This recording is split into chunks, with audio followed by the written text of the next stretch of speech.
It's time for the Voice of Reason podcast.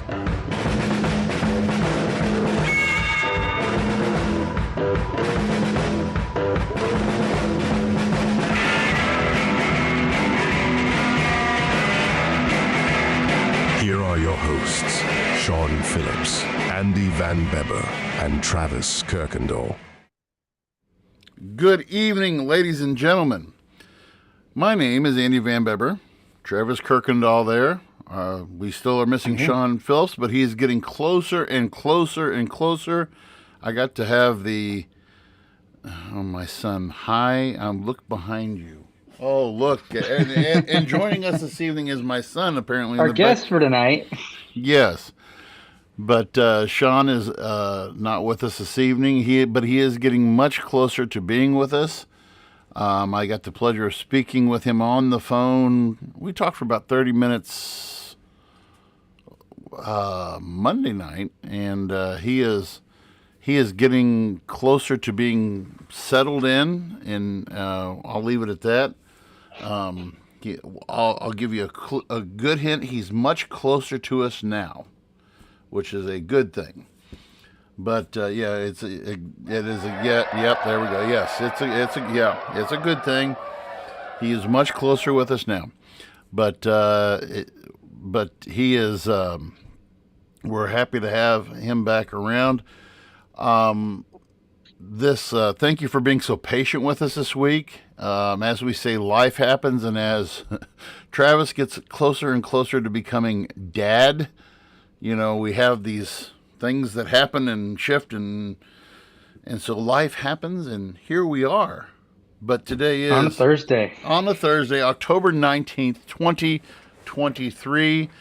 And if you are all just joining us, we are now going through, I think, the 6th chapter of Revelation in the book of Revelation in the Bible right now to check up with your current Mideast calendar. That's where we're at.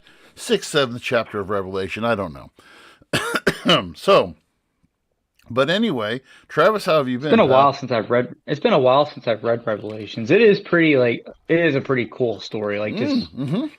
Not even the religious aspect of it. It is pretty cool to read it. Well, when you look at, I don't want to Saint Michael defeats that's yeah. Cool. I don't want to chase too many rabbits in that down that rabbit hole. But if you were to, some of the visions, and I had read this before. I have, out of any book that I've studied the most is Revelation. I have a book somewhere around here that's probably the definitive book on Revelation. The guy actually wrote a book series about it too, but if you ever have a chance to look up a guy by the name of Tim LaHaye, he's a theologian, and the name of the book is called Revelation Unveiled. It's either Revelation Unveiled or Revelation Revealed.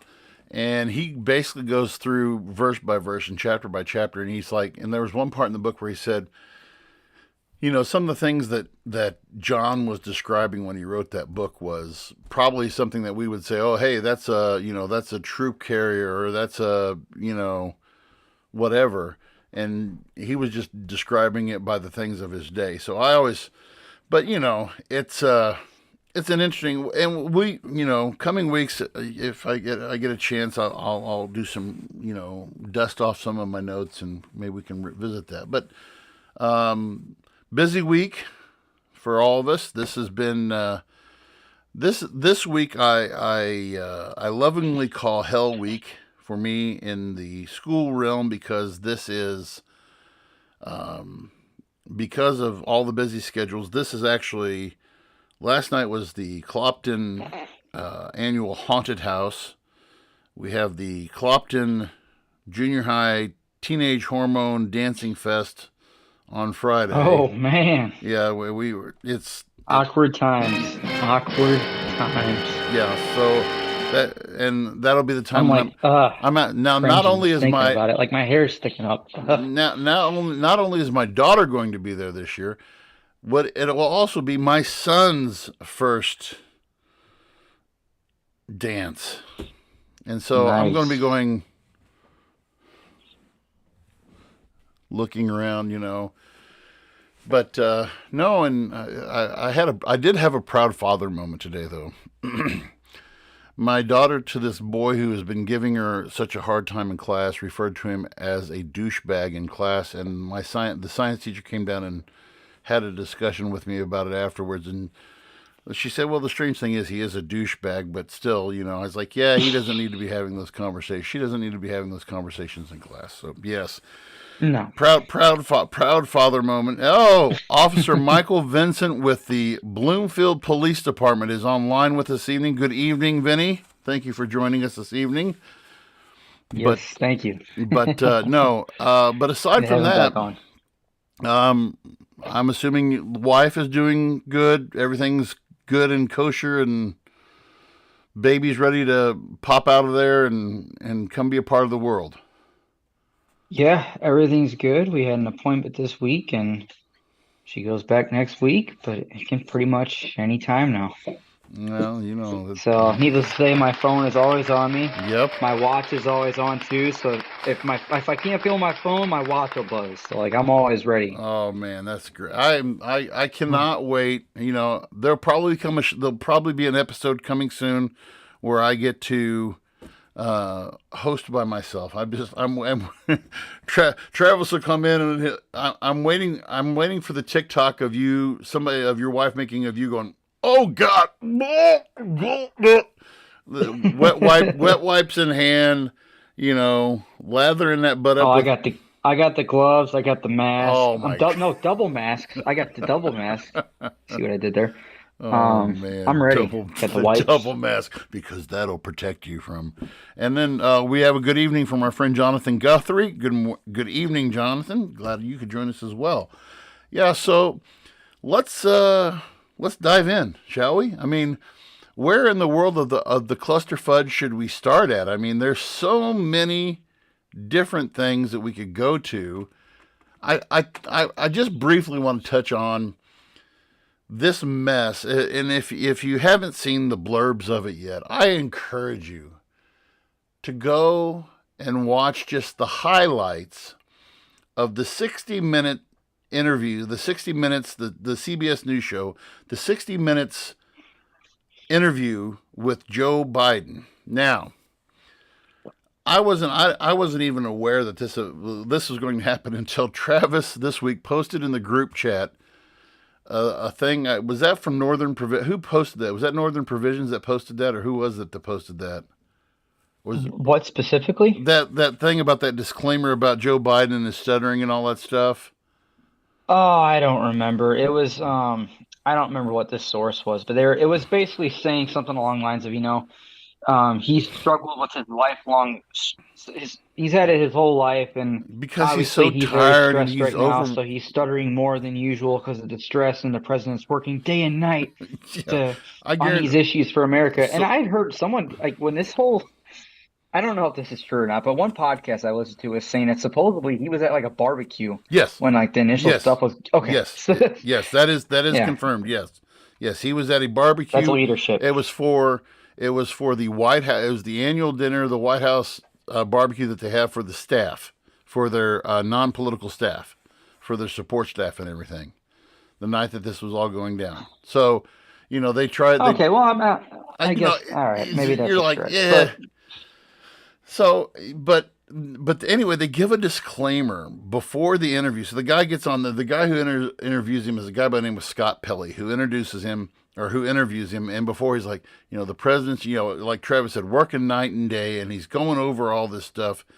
And he's this guy he's this, like Travis said, age-old problem of just stuttering. And just some of the things, just a few of the things that you're really scratching your head for, where's Joe going with this? And for example, they ask him, let me roll down. So I'm looking. He said, so Scott Pelley, question.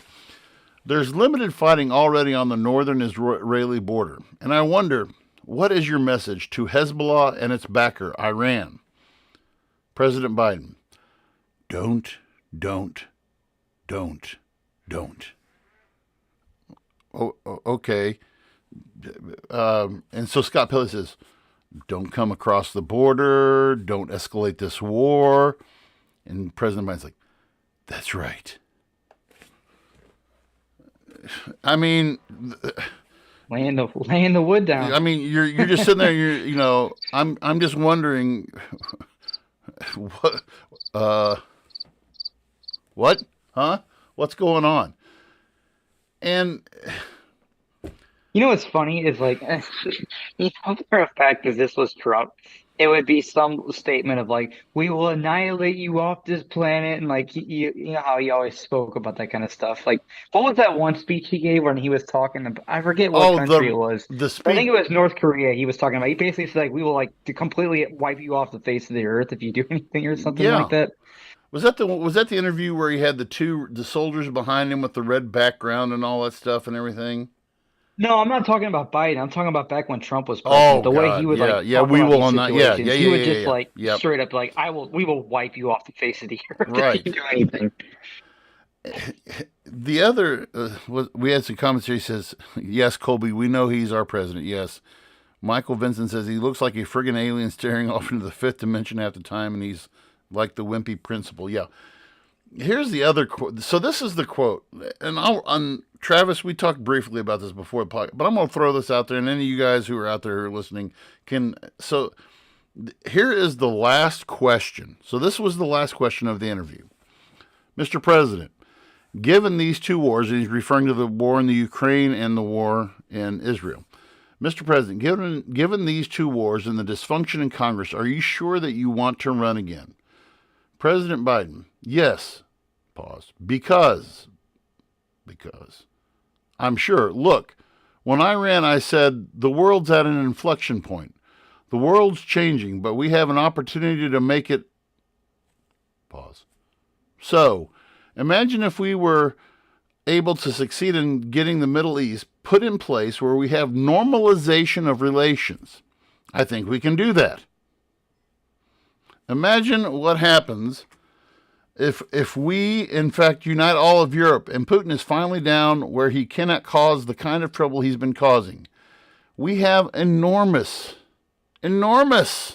opportunities to make it a better world.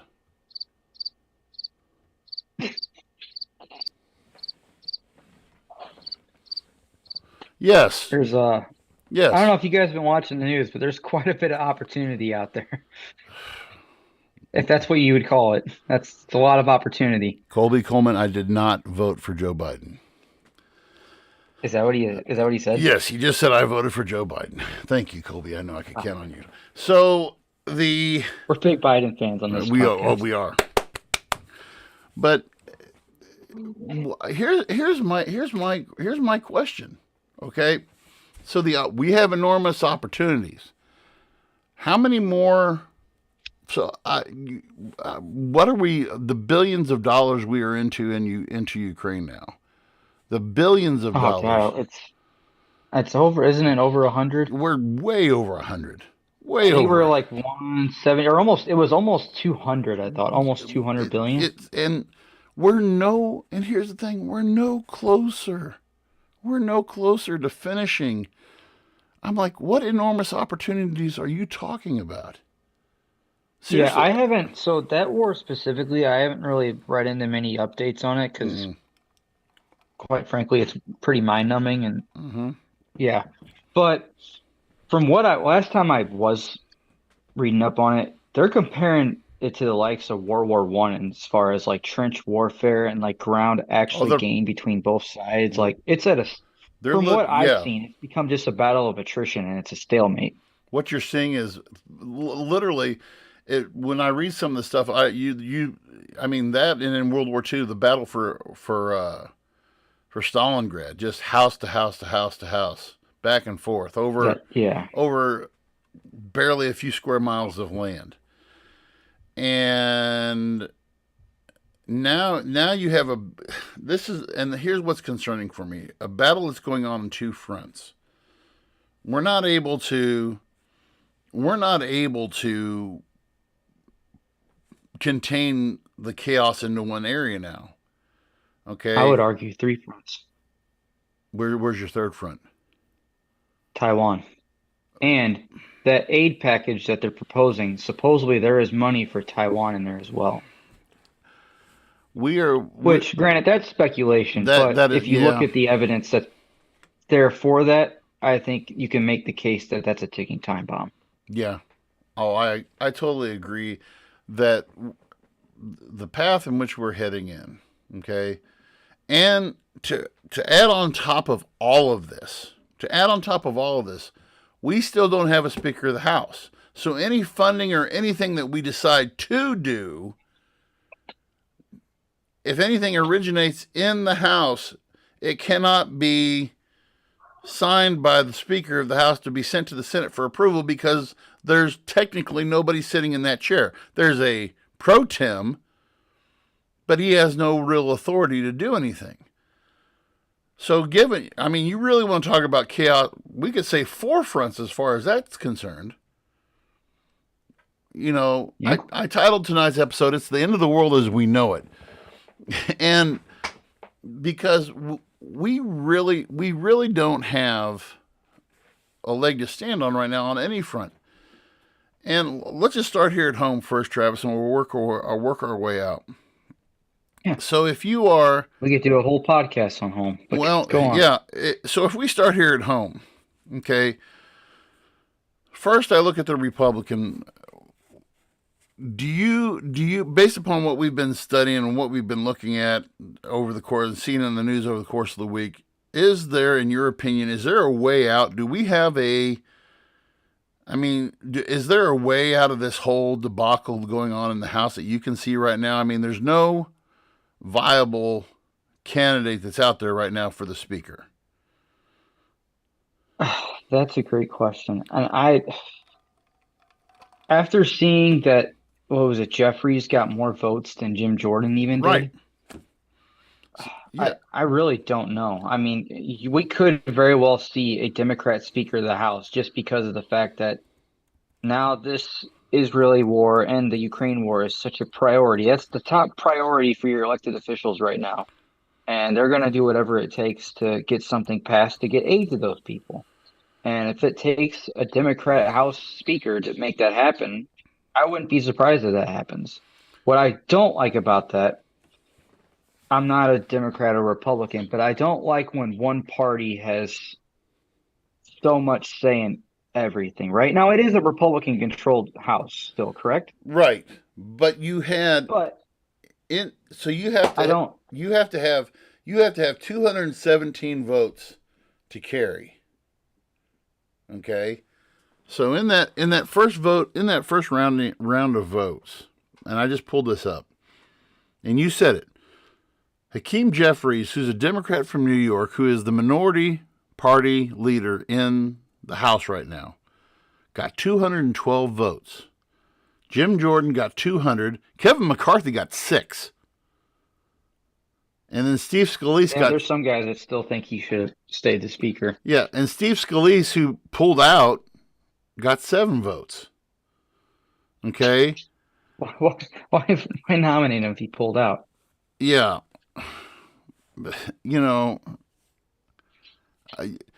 Colby says, "Thank you, Mr. Getz." Indeed. Matt Gaetz got what he wanted. Matt Gaetz exactly got what he wanted to a point. But Matt Gaetz, when he started rumbling the war drum.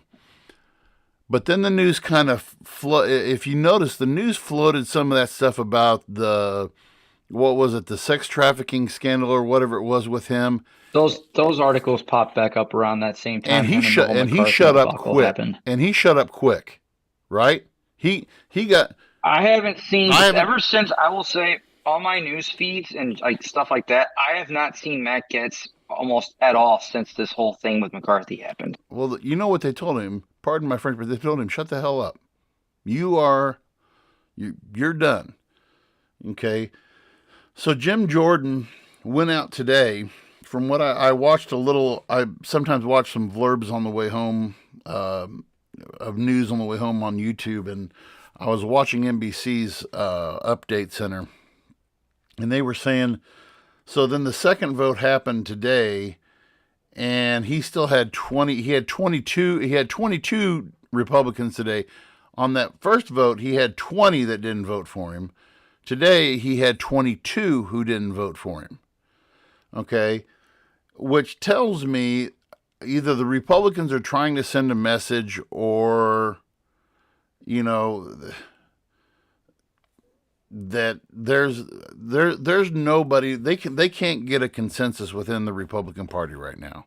They can't, because you've got that pocket of whatever it was, the 7 or 8 who started this, Matt Gaetz and his buddies, Jim Jordan, all those guys who started this mess in the first place.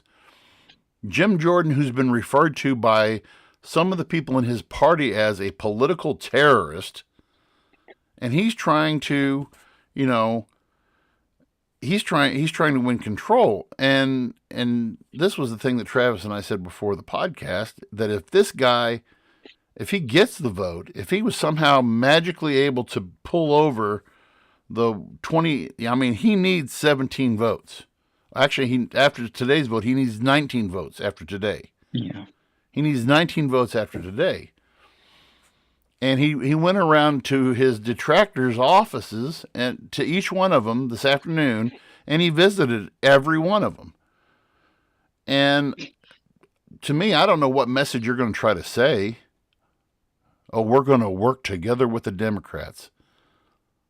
Like heck you are. You're not working with any Democrats. And yeah, didn't McCarthy try to do that, and then he lost his spot? Right. And Colby Coleman says, why can't the Republicans get their together? And I'm just like, I agree. And he says, got to give it to the Democrats, give the Democrats credit, they stick together, which is true. The Democrats, all they have to do is just, they're just sitting back. I mean, they got their bag of popcorn, right? And they're just sitting back and they don't have to do a thing. No, not really. I mean, the Republican Party is really shooting itself in the foot. Well, time after time after time. So that leads me to my next question then. You say that. Okay, now, given the situation that's going on in the Middle East and with Putin, okay, now, let's fast forward a year from today. Okay, a year from today, we'll be approximately 2.5 weeks away from the election a year from today. So we are 54.5 weeks away from the election. Okay, you have a president you have an ex-president who is facing 95, count them up, 95 indictment counts in different states. All right. You had today what was that? I sent that to you guys today. Today in Georgia, you had, give me a second. It was Sidney Powell, who was one of Trump's co-defendants in the Georgia election conspiracy case, changes her plea from not guilty to guilty. Okay? And so, really, I did not see that. Yes, and so her whole thing was, and so Georgia's where they have the RICO case that's going on, and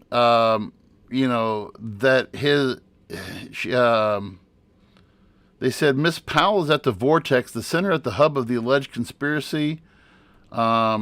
She will be a phenomenal witness for the government because she was at the strategic meetings, part of important conversations, and she was a leader in implementing the scheme to discredit the lawful election of Joe Biden.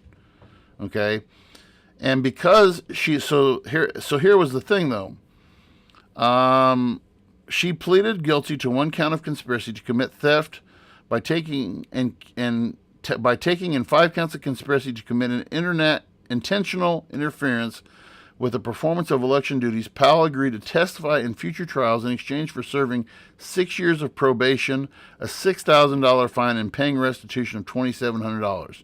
Okay, and in Georgia, her agreement falls under what's called the Georgia's First Offender Act, which will allow her to honestly say she was never convicted of the charges if she successfully completes her probation. Okay, so all that being said, I say all of this. So we fast forward to a year from today. Trump's not even going to be close to getting through all of these trials. He's not even going to be close to getting through all of this stuff. You've got him on one hand, and on the other hand, you've got this the best we can say, incompetent, delusional, on the verge of dementia president who obviously who's not in touch with reality. I mean, what do we? I mean, what choice does America have? Obviously, Trump's going to get the Republican. It's going to be the Republican nominee. Right. There's no question of that. All the people running right now are just running for the vice president slot. Right.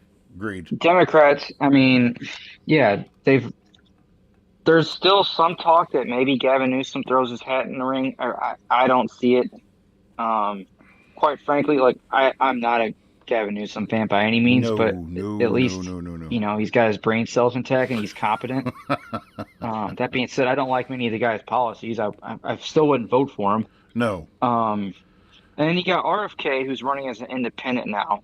Yeah. And I haven't really seen this, but Breaking Points has kind of been talking about it. They're saying how a lot of right-wing Trump supporters are now attacking RFK because they're claiming that he's taking votes more from Trump than he is Biden, which, if that's the case, then Trump's, one, he's facing the lawsuits. Two, if RFK is a threat directly to Trump and not so much Biden, then he's losing votes there. So, is Trump our next president? I don't see it personally. Unfortunately, what I think is going to happen now is I think Biden gets it again. And do you think that concerns me? Well, and I see the state of which his. If you look back at who was it that had there was a. I hope I'm wrong, by the way. Yeah, I really hope I'm wrong. But there was somebody who did a photographic stage. I'm looking for it right now. Photographic stages of Joe's decline. I'm looking it up right now. If I have it, I'll put it up here on. But guys, he's 80, right? He'll be 81. He'll be 81 next election. Mm-hmm. Am I right with that? Or 82? Yeah. 81. He'll be 81. So you're telling me this guy's going to be president of the United States, arguably the most stressful job you could possibly have in the entire world, at 81 years old, and he's going to make it 4 years and come out alive and not have a heart attack or something crazy. Or if he doesn't have it already, he does. Dementia or Alzheimer's. I don't see it. I don't see how, even if you don't like, again, third party rant, even if you don't like RFK or if you don't like Trump or whatever, why would you still vote for a guy that's obviously not fit to be president? Well, that's what blows my mind. And I would, no, I better stop. Well, no, it was the. This is where I saw it at. So Sky News put this out. I'm trying to see when they put so it's on YouTube. If you do it's called The Decline of a Parent: How Biden's Age is Becoming Apparent. And this was put out by Sky News Australia. This was 4 months ago. And I remember I'd caught this and I saw a little bit of this. Hang on, there's a lot of audio playing over what you're talking. I'm sorry, that was the audio of the thing. So that's Sky. So that was Sky. That was Sky News. So if you go to YouTube, do a search for U.S. Joe Biden, the decline of Joe Biden by Sky News Australia, and you will get. It's like a 25-minute, just like a mini documentary. They probably put it on one of their news shows. But it shows you, from the start of his presidency in 2021 through currently, and just a lot of the gaffes that he's had, a lot of the,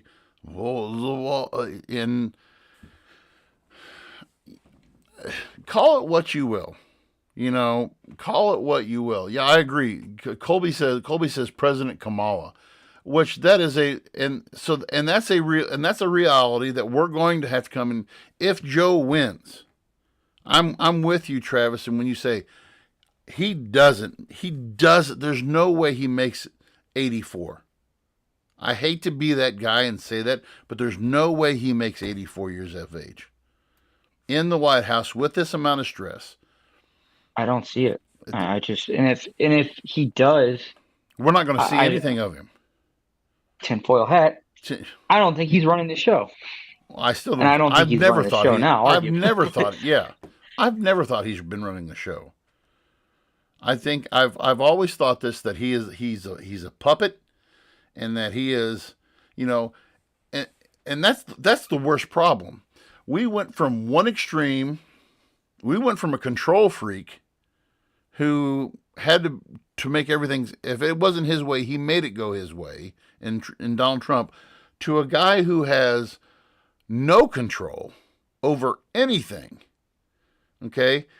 And we can't find a happy medium. That's a great representation of where we are as a country and society. That's exactly where we're at, because the Republicans have shown this. When you said they've shot themselves in the foot, the Republicans are showing this right now. Okay, when you don't have consensus within your own party, okay, what's the next step? So let's just say before the government shut down here on November is it going to be November the 3rd? Is that when the government set to shut down? 3rd, 4th, somewhere in there? I believe so. It's early November. Yeah. Okay.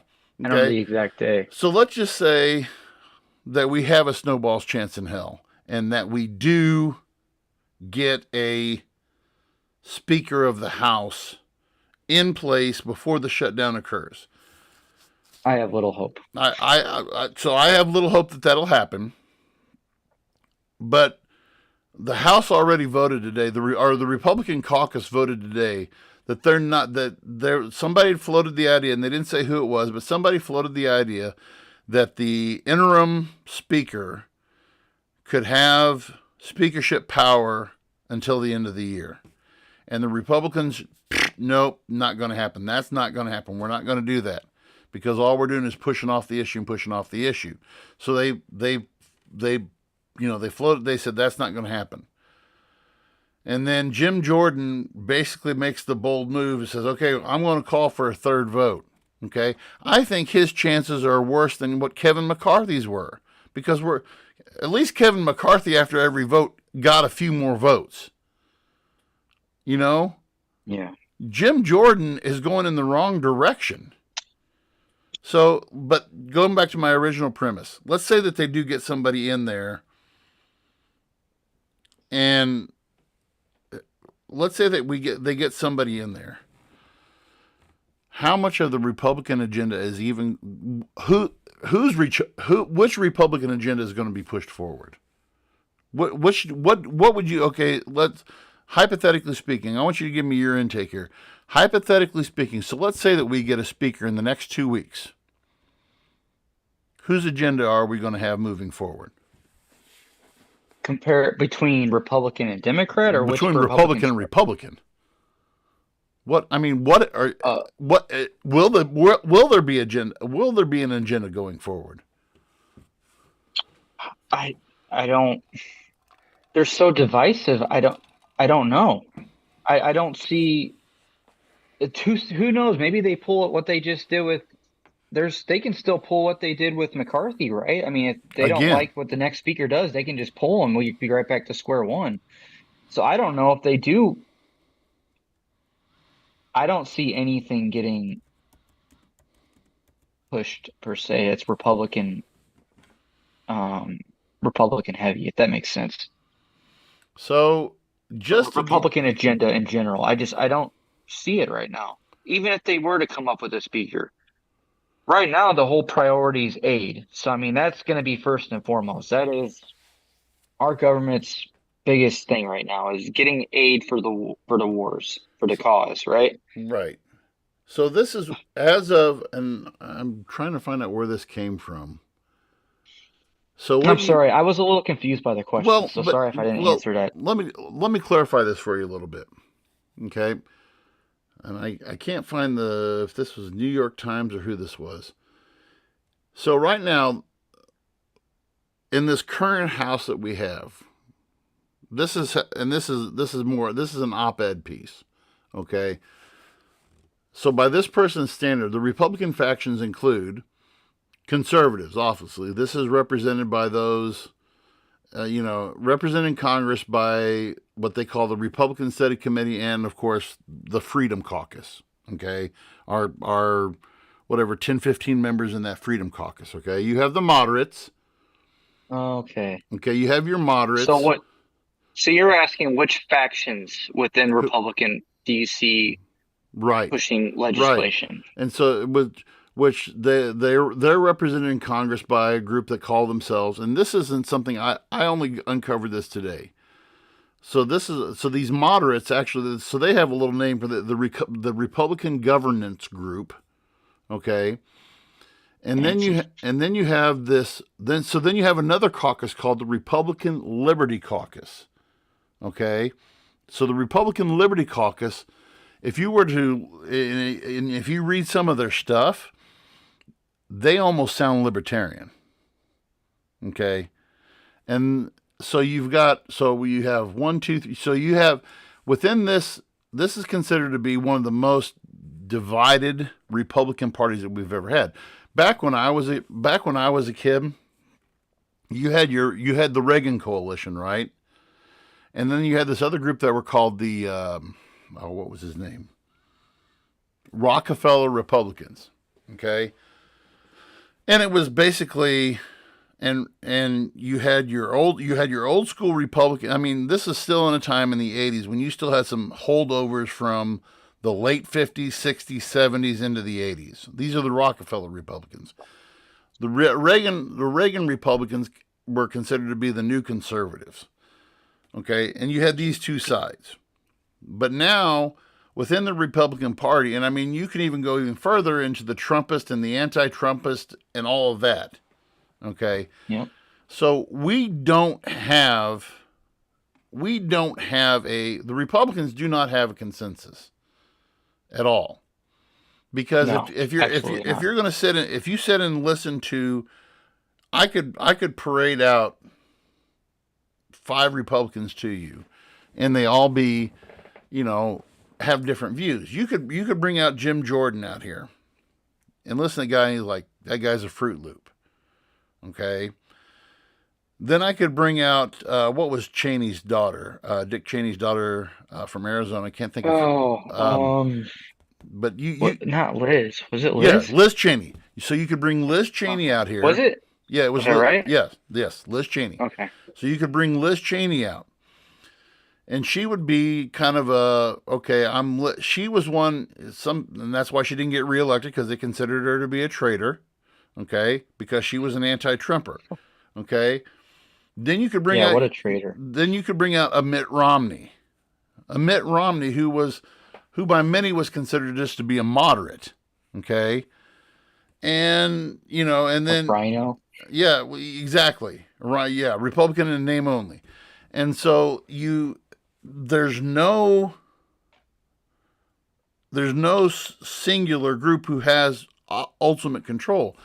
The group who I would say represents a lot of who represents, I do agree, Colby, yes, Liz Cheney is in that. She's fruity anyway. But I think the majority of Americans, and I think I would be safe in making this assumption, I think a good majority of the people in America who are Republicans tend to be more moderate. I would agree with that. But they want a chance to be able to obtain their agenda within the United States government, and they see their best chance with a Donald Trump. But within the House, you can't get 400, you can't get 200 and whatever it is. You can't get 219 of those 219 Republicans. You can't get those 219 on the same page to say we are united as a group, and when they and I would love to go to a caucus meeting and just hear these guys rant and rave at each other. And I bet you anything, they all sit in their own corners of the room and they're sitting around pointing at each other. And here's this, and here's this, and here's this, and here's what are we going to do? Well, there's probably somebody over in one part of the room that says, oh, we need to impeach Joe. Then there's somebody over in the other part of the room that says, we need to take care of inflation. Then there's somebody over in the other part of the room that says, we need to take care of the situation in the Middle East. Then you got somebody over here who's saying, we need to take care of Putin. And they're so scatterbrained. There's not a strong voice. There's no longer I thought John Boehner was a tool, to say the least. He was the last halfway respectable Republican Speaker of the House, and he was a tool and a douchebag to boot. But at least he towed the line. He didn't let anybody boss him around. But now you don't have a central figure in the Republican room. Now, this is probably the most organized that the Democrats have looked in. After Nancy Pelosi got yanked down off of her high horse, and you don't hear anything. You think about this. You don't hear anything about her anymore either. Nancy Pelosi just kind of, she stepped back and Nancy Pelosi. Okay, none of that going on. So the Democrats are just. They're aligned on their agenda. I'll take it back. You do have the quote unquote squad right now, the AOCs and that Omar from Minnesota and all those guys. But we really don't have what's that? Oh. So, when you go to this. Sorry, my dog was having an episode. I had to take care of that. No problem. And so I'm of the opinion that we're in no place, and I went a long way around to get to this point. We're in no place to be a leader in anything right now in the world. No, absolutely not. We couldn't be in a worse possible position right now to be the world police force, if you call it. Like, we can't even police ourselves right now. And our government is an absolute shit show right now. Absolute clown world right now. And I don't think that's an overstatement. And won't you share didn't you say, we were talking about before the show too, didn't you say that the Fed is currently looking at increasing? Is that I don't want to talk too much on that because I was reading and one article said that they're holding off on it. One source I saw earlier said they're talking about raising it. There's talks that they might raise it. I don't know specifics. I really haven't been watching any of that kind of news to really speak on it. But I can't see raising rates as a good thing. Considering our economy is already slowing down quite a bit, and there's potentially another front that we're going to be throwing money at. Well, so amongst other things, right? And so, where we're at in this world situation, like I said, I don't feel like we're in a spot to do anything right now. We don't have our own house in order, but yet we are sending So we have on the western side we have one of our largest tactical groups who are moving. I did see today that the USS Carney was coming. I believe it's up they were going around by Yemen, and the USS Carney was. They intercepted 2 missiles that were fired at them today, I believe it was 3, right? Was it 2? I couldn't remember if it was 2 or 3 that were fired upon. There was 3 missiles, and they're saying they cannot confirm if it was actually targeted at them or not. Right. Or I don't know. It seemed like they were trying to make it sound like less of a deal than it actually was. Right. And I just think that they probably just threw out some countermeasures, and that was the end of it, and there was probably no. Oh yeah, I mean those anti-missile systems they have are Yeah, next. They're good. Right. They're good. And so we've got, and like you said, we're in a position now where we're contemplating. I mean, there's an there's also an amphibious marine group that's also moving in as well. Yeah, there was a 2,000 Marines, I guess, on standby for potentially. From what I've heard about this force, they're specific for like embassy support or like evacuation or that type of deal. Right. It wouldn't be like a direct action We have, and group. we have also some. I know of some of our Clopton alum that we actually have on the ground. I believe it's in eastern. I want to say it's eastern Syria that we have on the ground that's been there. They've been there for half a year now.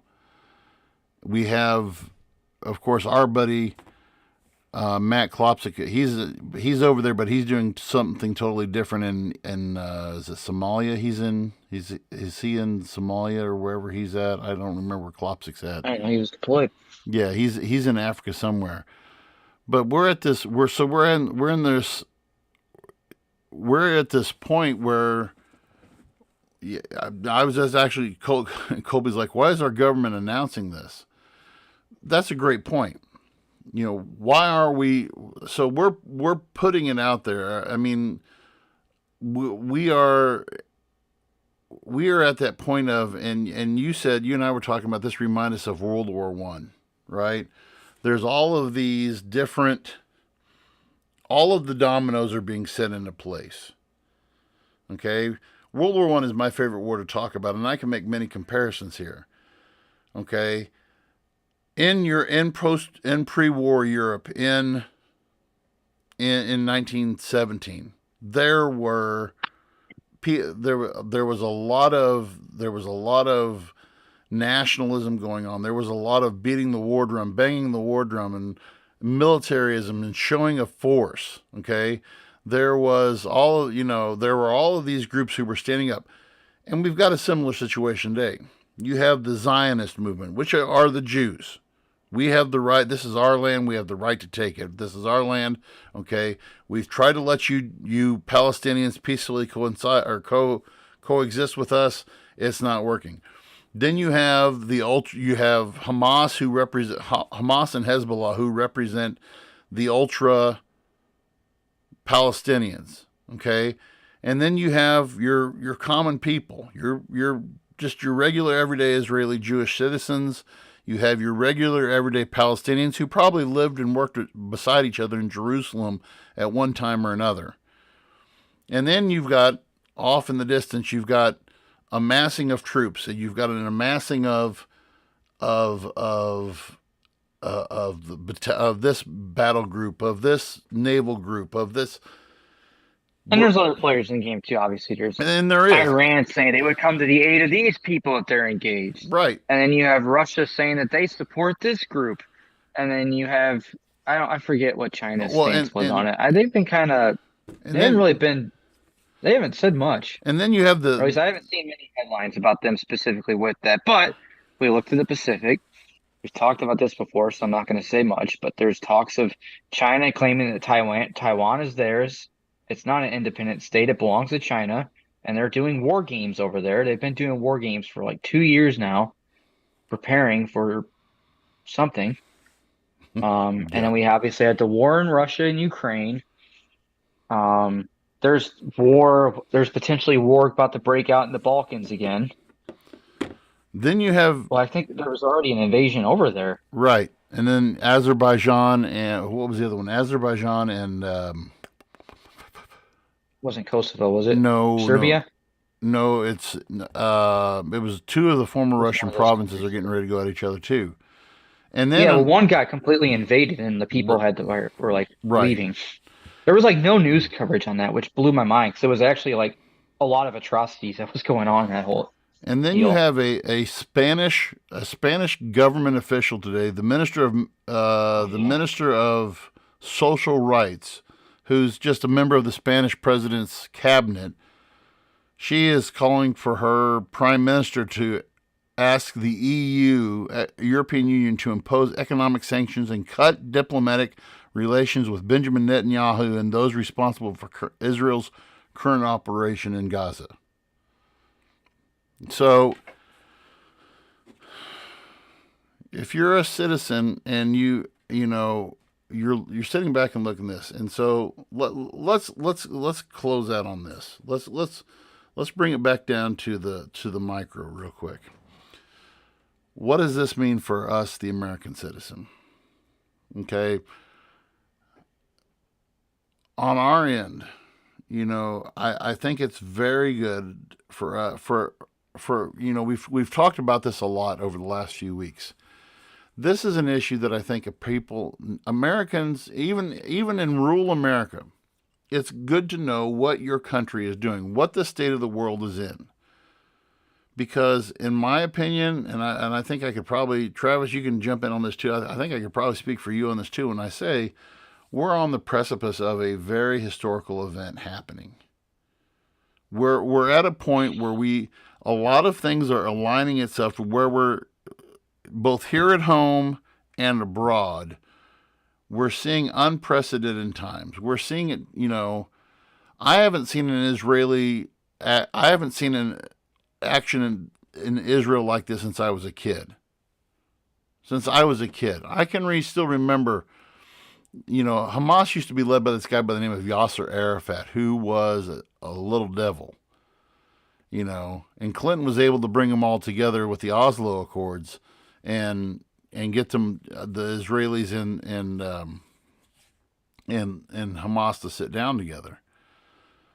But now, are we on the brink of World War III? Who knows? But I think for some people, the common American, what my response is to it. What's on Facebook? What's my social? What's some new things I can find on Pinterest right now? We are walking around politically ignorant. We're walking around ignorant of... I want to touch on that really quick. And Go ahead. I know we're pushing time, but this is something I really, really wanted to get out there.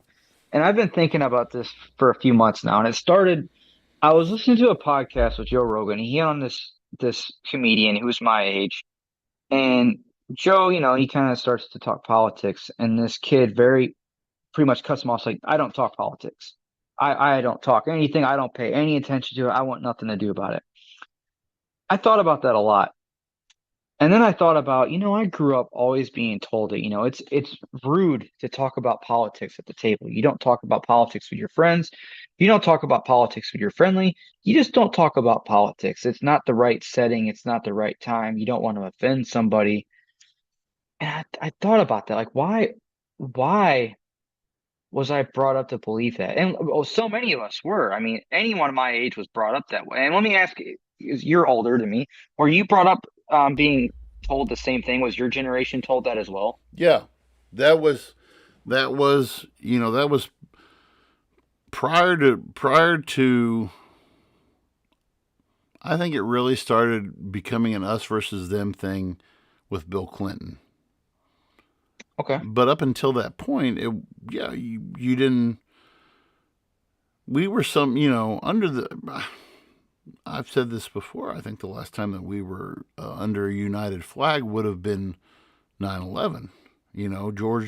George W. Was he the sharpest knife in the drawer? No, but I think the country was able to. I think Democrats and Republicans both could say, yeah, this is our president. George W. is our president. I agree. Oh, yeah, and I want to keep going with this. Go ahead. All these issues we're seeing now, obviously, the war is, everyone's heard about the war. It's all over the major news. It's all over your social media feed, whatever. But just politics in general.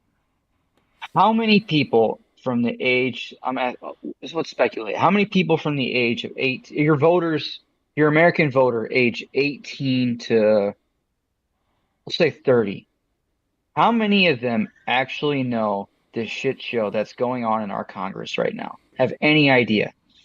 How many of them have any idea how much money has gone to Ukraine or whatever country it is, right? Mm-hmm. And granted, I know a lot of people see a lot of. I'll give TikTok a shout out for this. I'm not on TikTok, but I know they were trying to ban it for a while. there's a lot of shit on TikTok that exposes this kind of stuff. Mm-hmm. So there are some listeners that can see that, but for the most part, I mean, there's so many people that are against politics. They don't talk politics. They don't want to pay attention to it. They don't want to see it. And I think part of that too, you know, the fear of like, oh, if I talk politics, it's gonna, I could offend Ostracize. somebody. Yeah. But when you're brought up with that mentality, and then someone starts to talk politics, I think you naturally get defensive of your own view because you were taught like, oh God, if we talk, we're going to disagree, and I can't.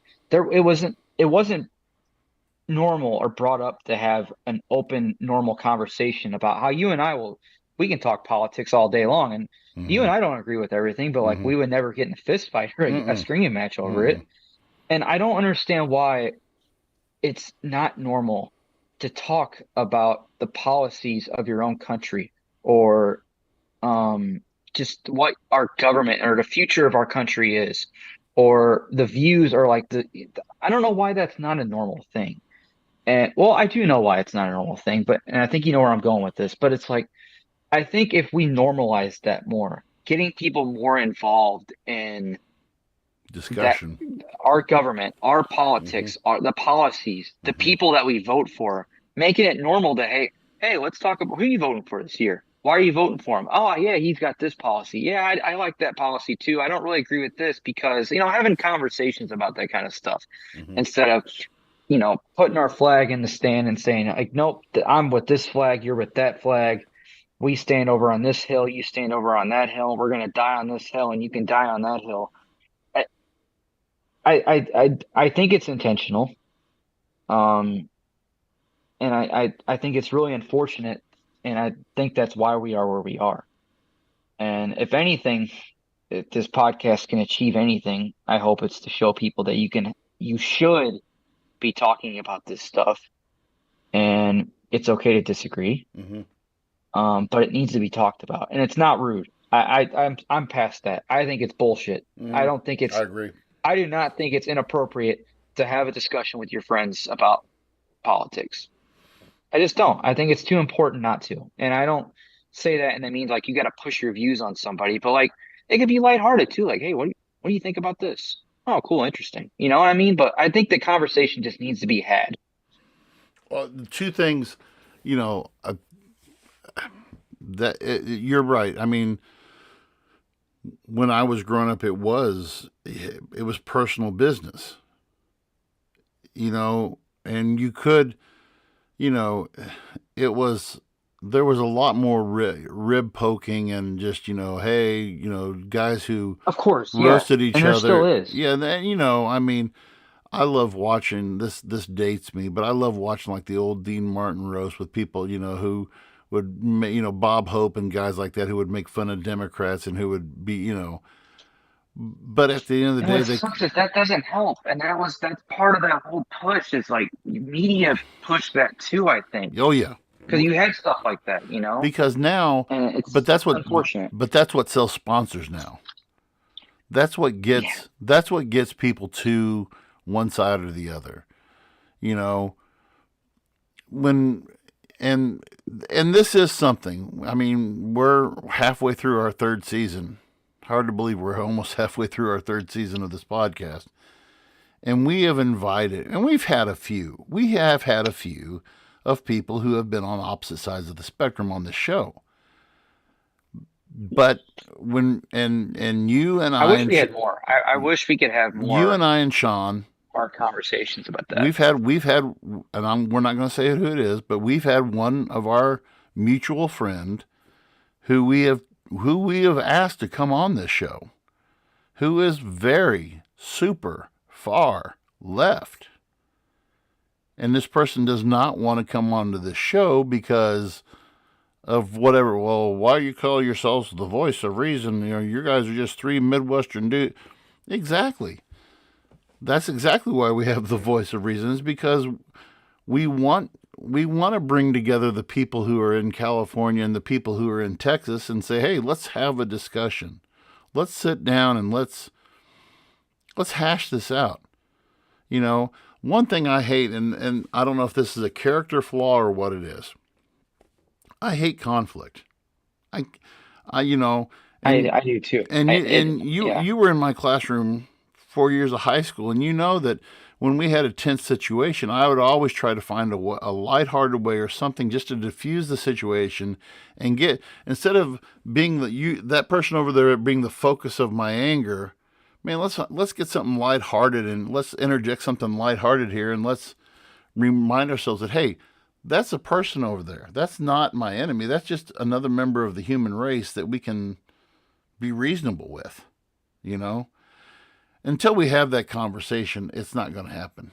Until we get more people, and, we'll keep on doing this podcast as long as we can, as long as God wills us to do this podcast, we'll keep on doing it, and we reach our pockets here and there, and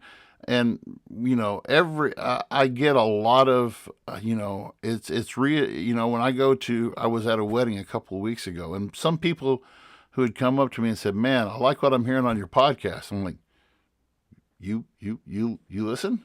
Well, thanks for listening, and we really are grateful. But I mean, and it doesn't have to be listening to us. If you're listening and you're in the sound of our voice right now, or you're listening, it may be Friday morning and you're working out at the gym right now and you're listening to us on Spotify.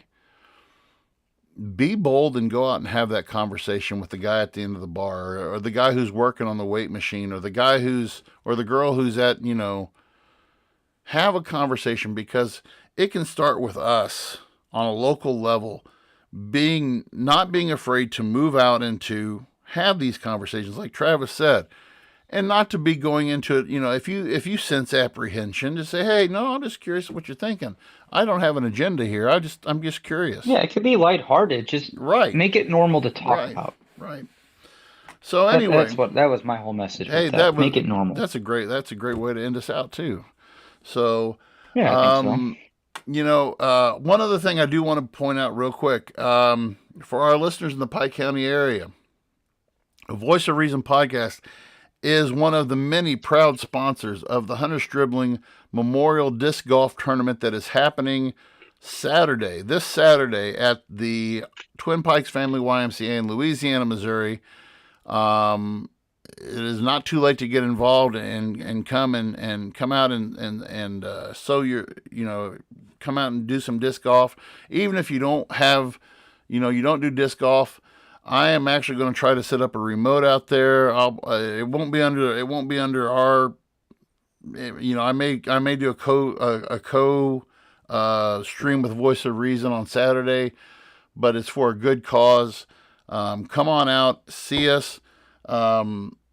I also, if you're interested and you want to be in, this week we had somebody donate to us, Travis. Somebody donated. We got a donation. In section 1 of, I don't know anything about hockey, but that we have given to us 4 seats, value of $800, were donated to the Clopton FCA to raffle off. So if you're interested in some and for a drawing for some Blues tickets, please contact me or here at the old page, and I'll get you hooked up. Anyway, for Travis Kirkendall, our Sean Phillips, he will be back soon. My name is Andy Van Bebber. Thank you so much for joining us. Look for us on Spotify. Look for us on TikTok, Instagram, Facebook, Twitter. We're out there everywhere. Wherever you can, please be a friend and tell a friend, as our friend Sean would say. But until next time, we will see you later. Thanks for joining us tonight, guys. Thank you for listening to the Voice of Reason podcast. Be sure to check out our other content on Facebook, YouTube, and TikTok.